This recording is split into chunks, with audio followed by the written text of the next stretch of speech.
வணக்கம். பித்ரு தோஷத்தை கண்டுபிடிப்பது எப்படி? இந்த தோஷம் வருவதற்கான காரணங்கள்.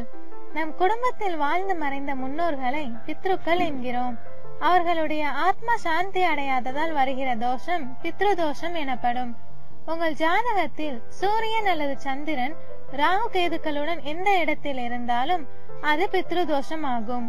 ஜாதகத்தில் ராகு கேது 1, 5, 7, 9 இடங்களில் இருந்தாலும் அது பித்ரு தோஷம் ஆகும். ராகுவுடன் சூரியனும் சனியும் சிம்மத்தில் சேர்ந்து இருந்தால் 3 தலைமுறைக்கு பித்ரு தோஷம் இருப்பதாக அர்த்தமாகும். பூர்வ புண்ணிய ஸ்தானத்தில் சூரியன் சனி சேர்க்கை இருந்தால் அவர்களது வாழ்க்கையில் பித்ருக்களால் பல்வேறு பிரச்சனைகள் ஏற்படக்கூடும். ஒரு ஜாதகத்தில் பூர்வ புண்ணிய ஸ்தான பலம் குறைந்தவருக்கு சுகமாக வாழ துணை புரிவது தெய்வாப்சம் பொருந்திய முன்னோர்கள்தான். இவர்கள் வழிபடும் முறைக்கு பிதர் தர்ப்பணம் அல்லது சிதார்த்தம் என்று பெயர். நம் குடும்பத்தில் வாழ்ந்து மறைந்த முன்னோர்களை பித்ருக்கள் என்கிறோம். அவர்களுடைய ஆத்மா சாந்தி அடையாததால் வருகிற தோஷம் பித்ரு தோஷம் எனப்படும்.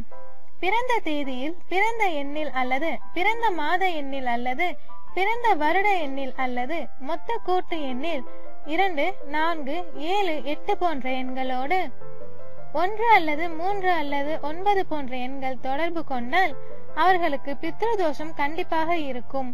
ஜாதகத்தில் சூரியன் அல்லது சந்திரன் ராகுவுடனோ அல்லது கேதுவுடனோ எந்த இடத்தில் சேர்ந்திருந்தாலும் பித்ரு தோஷம் உண்டு.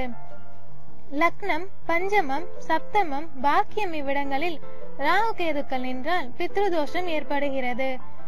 பிதுர் தோஷம் தன்னையும் தன் குடும்பத்தையும் குழந்தை சம்பந்தமான பிரச்சனைகளையும் கணவன் மனைவி சம்பந்தமான பிரச்சனைகளையும் கொடுக்கும். இந்த தோஷம் உள்ளவருக்கு திருமணம் நடக்காது அல்லது மிகவும் தாமதமாக நடக்கும். விவாகரத்து ஏற்படலாம் அல்லது தம்பதியினரிடையே அந்யோன்யம் இருக்காது அல்லது குழந்தை பாக்கியம் இருக்காது. ஒரு சிலருக்கு கடுமையான உடல் உபாதைகள், மனநோய் காரணமாக தாம்பத்திய வாழ்க்கை பாதிக்கும். ஒரு சிலருக்கு பலமுறை திருமணம் நடக்கவும் வாய்ப்பு உண்டு. கலப்பு திருமணம் நடக்கவும், பெற்றோருக்கு தெரியாமல் ரகசிய திருமணம் நடக்கவும் வாய்ப்புண்டு.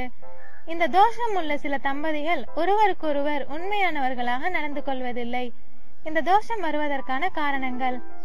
கருசிதைவு செய்து கொண்டால் இந்த தோஷம் வரும். பெற்றோர்களின் இறுதி நாட்களில் அவர்களை சரிவர கவனிக்காமல் இருந்து அதனால் அவர்கள் மனவேதனை அடைந்தால் பித்ரு தோஷம் வரும். ஒருவரின் இளைய தாரத்து பிள்ளைகள் மூத்த அன்னைக்கு திதி கொடுக்காவிட்டாலும் வரும்.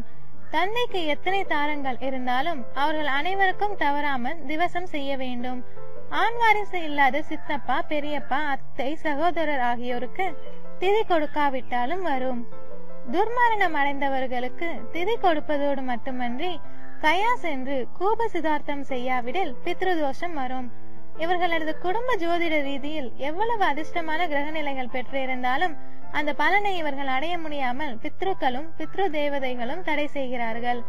பித்ருக்களின் சாபம் கடவுள் நமக்கு தரும் வரங்களையே தடுத்து நிறுத்தும் சக்தியுடையது. சிலர் ஏராளமான பரிகாரங்கள், தானங்கள் செய்தும் துன்பத்திலிருந்து விடுபடவில்லை. தொடர்ந்து கஷ்டத்தை அனுபவிக்கிறார்கள். இதற்கான காரணங்கள் பல உள்ளன. மேலும் விவரங்களுக்கு எங்களது சேனலை சப்ஸ்கிரைப் செய்யவும். நன்றி.